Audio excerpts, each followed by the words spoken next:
Good morning സഹയാത്രികരെ, നമസ്കാരം. എന്താണ് വിശേഷങ്ങളൊക്കെ? വീക്കെൻഡൊക്കെ കഴിഞ്ഞു. തണുപ്പ് ഇങ്ങനെ കൂടി വരുന്നുണ്ട്.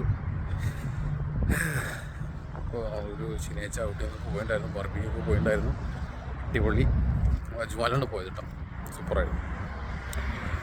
പിന്നെ 2012 ഉമ്മൽക്കോയിനിൽ ഒരു ഗ്രോസറിയിൽ പണിക്ക് വന്ന സമയത്ത് 900 ദിർഹംസായിരുന്നു ശമ്പളം.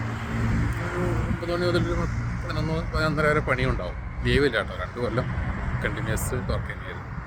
പക്ഷെ അന്ന് ആ 900 രൂപ ശമ്പളം മേടിച്ചിട്ട് കുറേ കാര്യങ്ങളൊക്കെ നടന്നു പോയിരുന്നു. കാരണം ചുരുക്കി പറഞ്ഞാൽ ആ പൈസ കിട്ടിയിട്ടാണ് ഞാൻ ലൈസൻസ് എടുത്തതും നാട്ടിലെ കാര്യങ്ങളൊക്കെ ചെയ്തിരുന്നത്. ഇന്നിപ്പോൾ ഒരു 12 കൊല്ലം കഴിഞ്ഞിട്ട് അതിൽ നിന്നൊക്കെ ഒരുപാട് മാറ്റം വന്നിട്ടും ആ ഒരു 900 ദിർഹംസ് കൊണ്ട് കാര്യങ്ങൾ ചെയ്തിരുന്ന ഞാൻ ഇന്ന് എന്താ പറയുക, financial management it's very critical. അല്ലെങ്കിൽ എന്താ പറയുക, അതിനൊരു കഴിവ് തന്നെ വേണം അല്ലേ? സംഭവമാണ് എന്തായാലും. ഓക്കെ, കാണാം. Bye. Chill. Like, share, subscribe മറക്കണ്ട.